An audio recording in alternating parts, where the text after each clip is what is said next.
Okay, so magandang umaga sa inyong lahat. Okay. Bago tayo magsisimula ay siguraduhin ihanda ang inyong mga libro at mga kwaderno, okay, para magtala kayo ng mga mahalagang impormasyon. Okay, paalala ko lang, alam kong kayo ay nasa inyong mga bahay, of course. Paalala ko lang, no, kung nais nyong matuto at ma-internalize yung mga talakayan natin, um, ano lang, 'wag kayong humiga 'no. So, umupo kayo sa inyong upuan at makinig, okey, gano'n lang. Okay.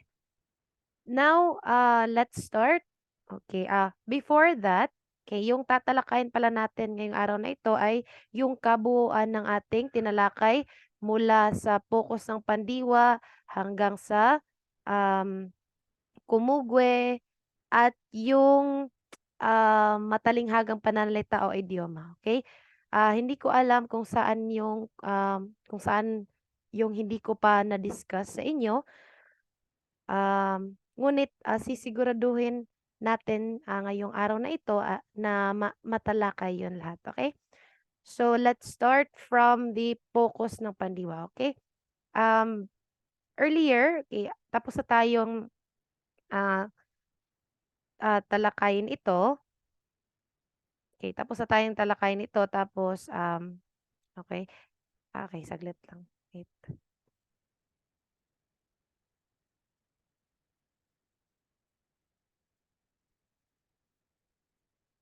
Okey, tapos na natin 'tong natalakay, okey? So, bale ngayon gagawin natin is magre-recap na lang tayo, okey? First example, okey? Ang mga bata ay maglalaro bukas ng soccer sa parke. Bakit kaya ang salitang maglalaro yung sinulungguhitan?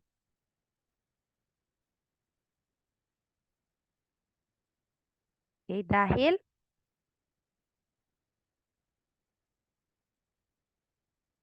Okey. Okay. Dahil yung again kung naaalala ninyo, yung pandiwa tsaka may paksa ay may kaugnayan o may relasyon. Excuse me. Okay, so yung, pandiwang maglalaro, okay, sino kayang gumaganap ng pandiwang ito? Okay, of course, yung bata. Okay, so ito ay isang halimbawa ng, um, focus sa tagaganap o yung aktor. Okay, next. Kinain ng mga mag-aaral ang minatamis na saging. Okay, kinain. Kinain. Okay, naaalala niyo ang isang halimbawa ng focus sa pandiwa kung saan gumagamit ng in, i, an, at saka yung na. Okay? So, for example, kinain. Okay? This is in. Okay? Nilapian siya ng in. Okay. Ngayon, bakit kaya in or kinain? Ano kayang pandiwa ito? Okay? Saan kaya ito tumuturing? Anong paksa? Is it mag-aaral o yung minatamis sa saging? Okay, paki-type sa chat box please. Okay, alright, very good. Ito ay ang minatamis na saging. Okay, bakit? Kasi, okay, yung, kasi yung lion, okay, ito ay isang halimbawa ng focus sa lion. Okay, yung lion kasi or goal is kainin yung saging. Ganun lang. Okay, alright. Okay, next slide. We have, okay, alright. Same as that, no? We will not tackle everything kasi mauubos yung oras natin. Okay, next. Okay, start na tayo. Focus ng pandiwa. Okay, mayroon tayong 7 focus ng pandiwa. Okay. Una yung aktor, lion, gamit, sanhi, ganapan, tagaganap. Okay? At saka yung isa pa. Ano nga yung isa pa? Directional or direction. Okay? Okay, start na tayo. Again, pag sinasabi nating focus ng pandiwa, ito ay ang relasyon ng pandiwa sa paksa. Okay, start tayo sa actor. Okay, huwag niyo pong kalimutan na pag sinasabi nating actor, okay, ito yung paksa ng pangusap ang siyang nagsasagawa ng kilos. Kagaya ng halimbawa kanina, okay, kung saan ang paksa ang nagsasagawa ng kilos. Okay? Take note po yung mga panlaping kinakailangan natin idagdag sa pandiwa o yung parang indicator natin sa pagtukoy sa focus sa tagaganap o yung actor. So halimbawa, of course, nasaan dito ang pandiwa? Of course, itong bumasa. Okay? Kung naalala ninyo, sinabi dito, bumasa yung Okay, nasaan yung panlapi dito? Okay, of course, itong Okay, sino ang tinuturingan ng o sino ang nagsasagawa sa kilos? Of course, yung guro. Okay? Hindi naman yung latalain. Okay? Hindi naman yun ang nagsasagawa ng kilos. Okay, next is lion. Pag sinasabi nating lion, of course, kung ang paksa ng pangusap ay ang lion, goal, o object. Okay? Huwag kalimutan isulat yung excuse me, yung mga panlapi. Okay? So of course, halimbawang ito, binuksan. Okay? Binuksan ni Joanna ang pinto. Okay? Dahil lion o goal yung yung tinuturingan ng pandiwa dito, okay, of course, ano ang binuksan ni Joanna? So ang naging paksa rito ay ang pinto. Okay? Dahil yun ang goal natin. Buksan ang pinto, hindi si Joanna. Okay? Kaya hindi si Joanna ang magiging paksa natin. Okay? So, yung pinto. Okay? Next. Okay, next slide. Okay, punta naman tayo sa gamit. Of course, pag sinasabi natin gamit, ito ay, kung ang paksa ay, kung ang paksa ng pangusap ay ang gamit, bagay, kasangkapan, and so on. Upang may sagawa ang kilos.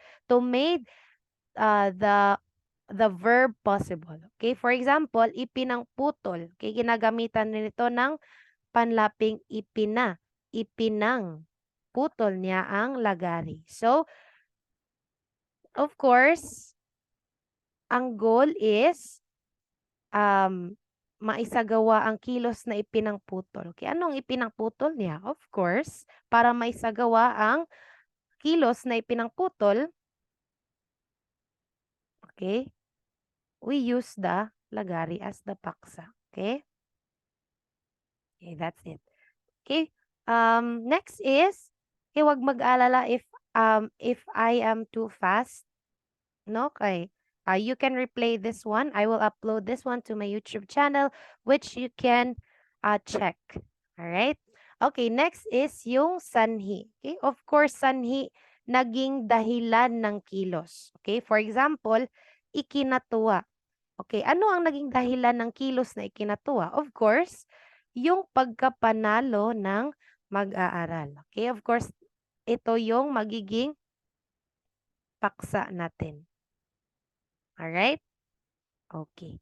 Next is, okay, for a while.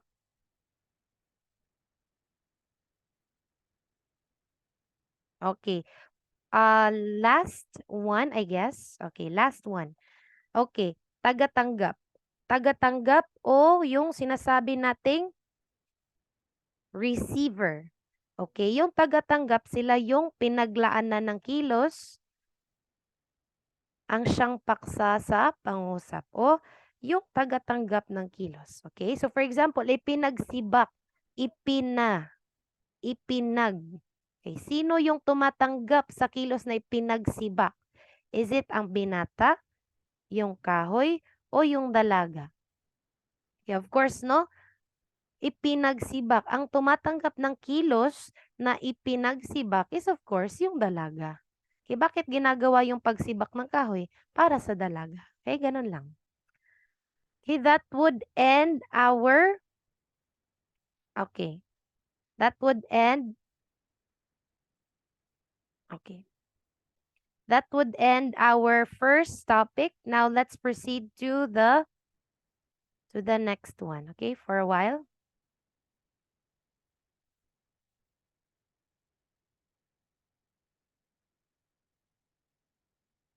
Okay.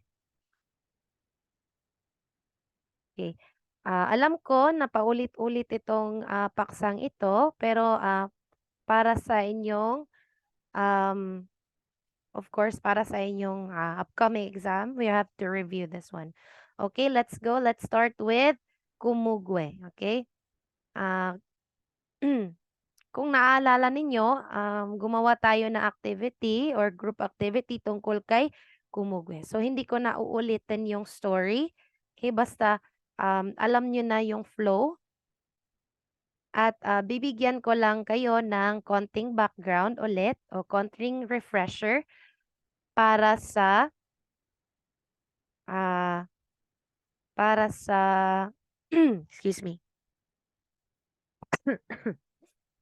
Okay, para maging handa kayo para sa susunod na mga gawain o yung exam. Okay, let's start. Pag sinasabi nating si Kumugwe, okay, pag-usapan muna natin yung kasaysayan niya. Okay? So, pag sinabi natin Kumugwe, ito ay kaugnay na ng mga katutubong mamamayan ng Pacific Northwest Coast, lalo na sa mga komunidad ng, okay, kayo na ang mas maghusga paano yan basahin. Okay? Alright. So, ang point lang sa number 1 is we have to, okay, acknowledge the different context of each culture. Okay, kasi bawat tribo or bawat kultura ng mga tribo ay may mga iba't ibang mga bersyon ng kanilang pagbasa ng Kumugwe o kundi kaya yung flow ng story ni Kumugwe. Kasi may ilan minsan nag-iiba yung storya niya dahil nagpapalit. Okay, for example, nagpapalit ng anyo si Kumugwe. Okay, biglang naglaho. Iba't ibang kasi parang yung panitikan kasi isa siyang pagsasalindila. Okay, parang chismis kagaya ng binigay ko na halimbawa last time na parang chismis yung Kumugwe. Ano, I mean like yung panitikan kasi nagbabago yung version ng mga mga kwento, mga mitolohiya, and so on. Okay, number 2. Number 2, pinaniniwalaang may kontrol si Kumugwe sa nilalang sa karagatan. Okay, ito yung nilalaman ng mitolohiya from excuse me.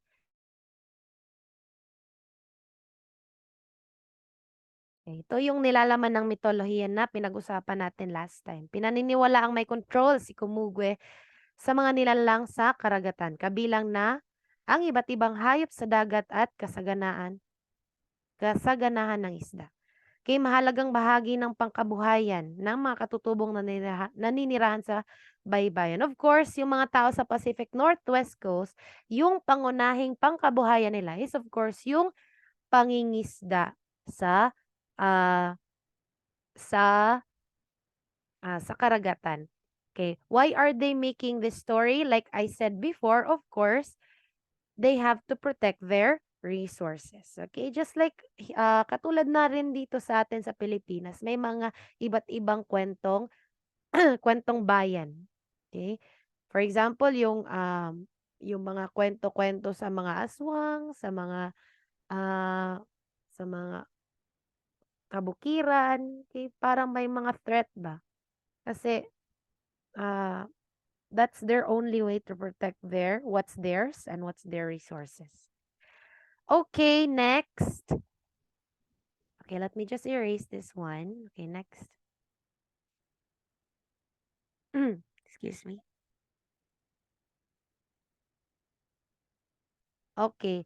Um, Okay. May mga variety na mga sining o mga archaeology yun na nagmamarka sa pagkakakilanlan ng bawat katutubo or tribe. Kaya isa sa kanilang mga sining ay yung totem pole at mga ceremonial.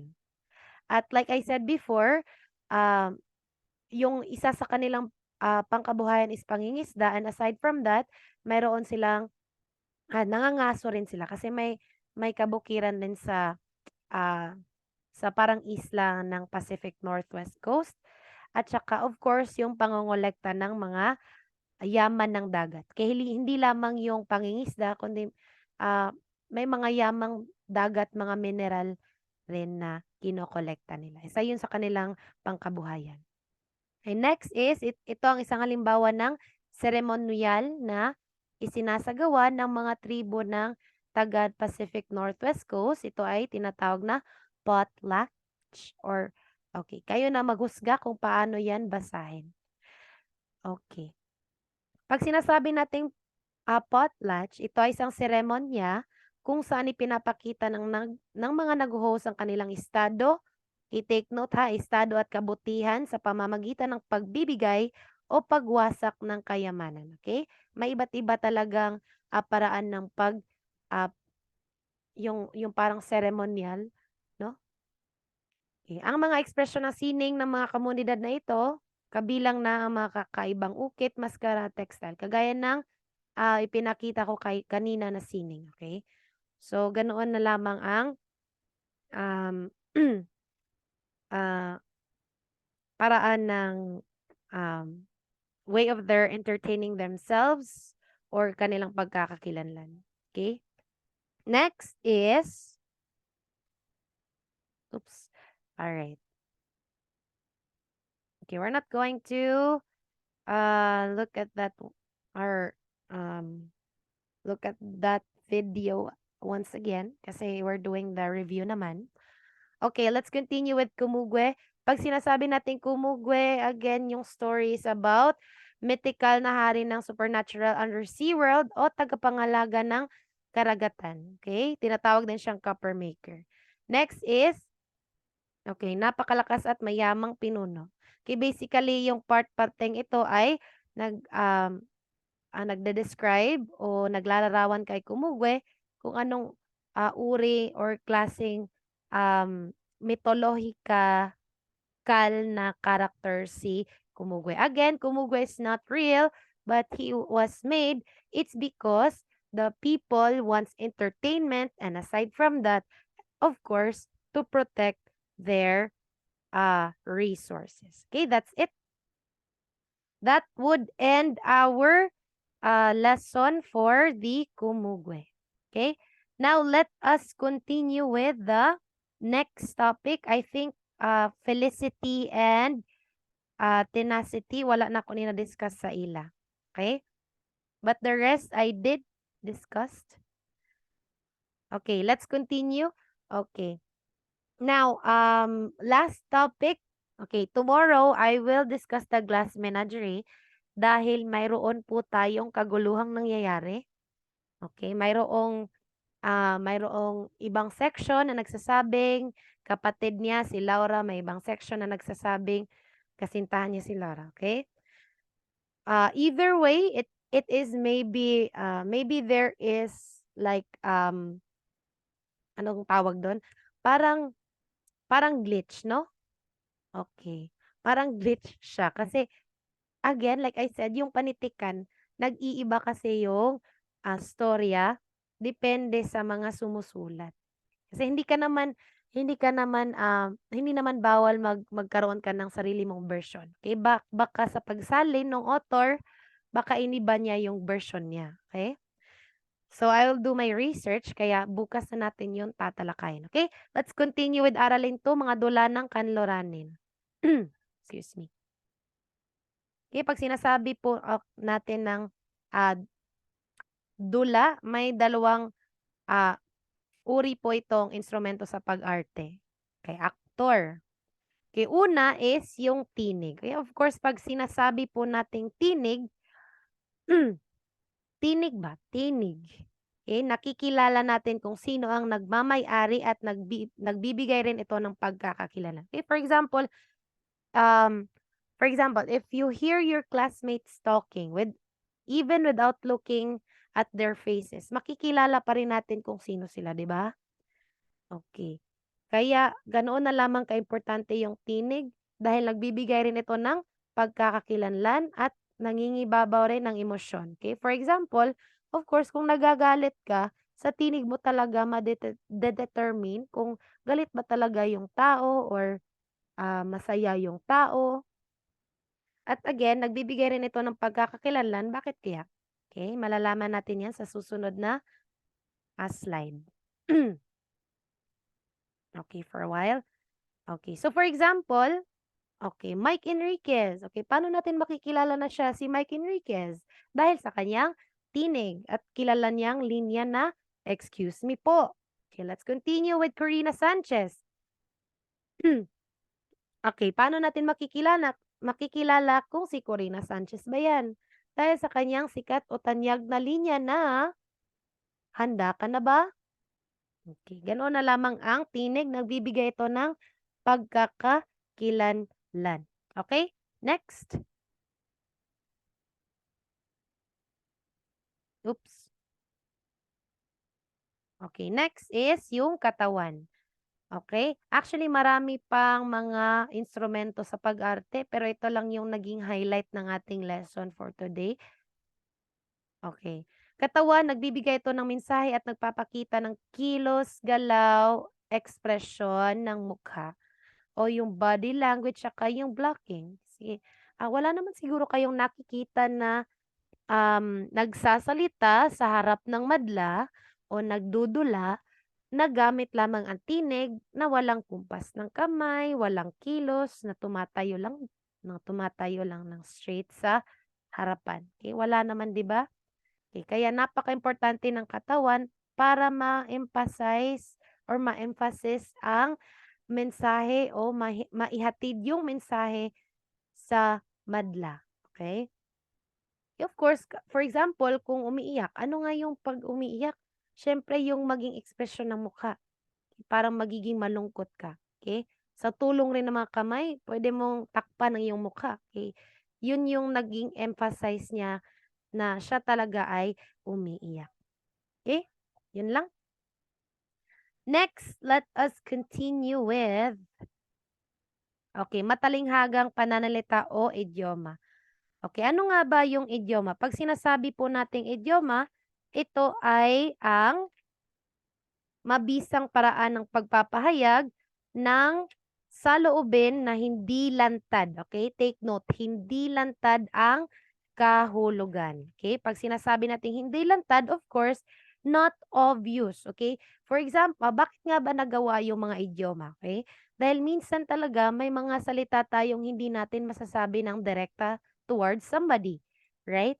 Like, for example, kapag galit tayo, hindi naman natin sila ginagamitan ng diretsyong pagsasalita na galit tayo sa kanila. Minsan ginagamitan natin 'to ng sarcastikong paraan ng pagsasalita. Okay? O kundi pagpapahayag ng damdamin towards someone. Okay? Ginagamitan natin ng idioma 'yon. Okay? Ewan ko lang kasi ngayong henerasyon na ito, hindi na ito gumagamit ng mga idioma. Okay? Napaka-vocal. Kapag may crush sa ibang section, okay, sinasabi agad yung feelings, hindi man lang gumagamit ng anumang idioma. Okay, ano nga ba yung mga examples ng idioma? So, for example, yung salitang mahangin. Okay, ano nga yung ibig sabihin ng mahangin? Ito ay mayabang. Okay? Next, yung may krus sa dibdib. Okay, pag sinasabi nating may krus sa dibdib, yung krus is sumisimbolo sa problema o yung bigat ng krus na dinadala ng Hesukristo. Of course, ito ay nagsisimbolo ng may mabigat na problema. Okay? Next is yung butas ang bulsa. Okay, very obvious, no?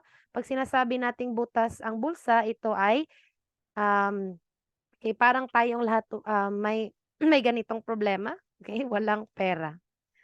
Okay, next is pag sinasabi nating basa ang papel. Okay, pag sinasabi nating basa ang papel, ito ay parang problemang hindi matatago, parang gano'n.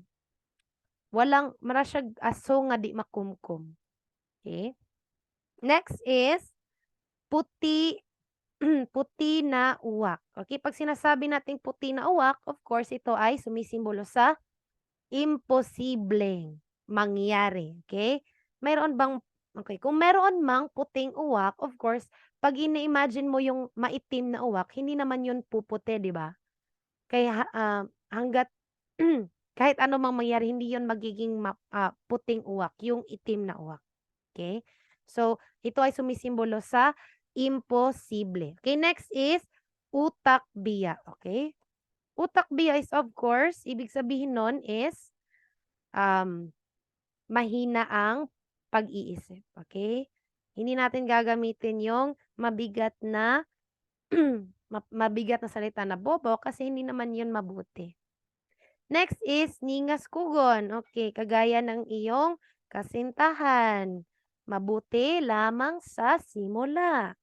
Next is sanga-sangang dila. Sinasabi nating sanga-sangang dila, ito ay isang uri ng tao kung saan ay sinungaling, kung saan siya ay isang sinungaling. Next is anak pawis. From the word itself, pawis, ito ay pinaghihirapan. Okay? Pag ma-visualize natin yung pawis, ito ay mga halimbawa ng mga manggagawa o mga anak ng manggagawa o mga anak ng mahirap. Okay? Okay, so yun lamang yung mga halimbawa ng ating idioma. Okay, ulit. Ang tinalakay natin ngayon is first, yung focus ng pandiwa. Pangalawa, yung kumugwe. At ang panghuli is yung mga matalinghagang salita o idioma. Okay, bukas na bukas ay tatalakayin natin ang The Glass Menagerie. And please, if you're not listening right now, okay, good luck. Alright, it's alright katong wala kasulod kay of course we have our own reasons. Like for example, wala internet ma'am, burnout ma'am, linog ma'am, dugay way signal dere, di ba? Okay, I've been there, done that. Okay, even if it's not true or some are pretending and some are not, okay, whatever, it's alright, okay? We are here to learn, okay? So I will upload this one on my YouTube channel. And please do check and subscribe. Goodbye. See you tomorrow, guys. Okay, don't forget to subscribe.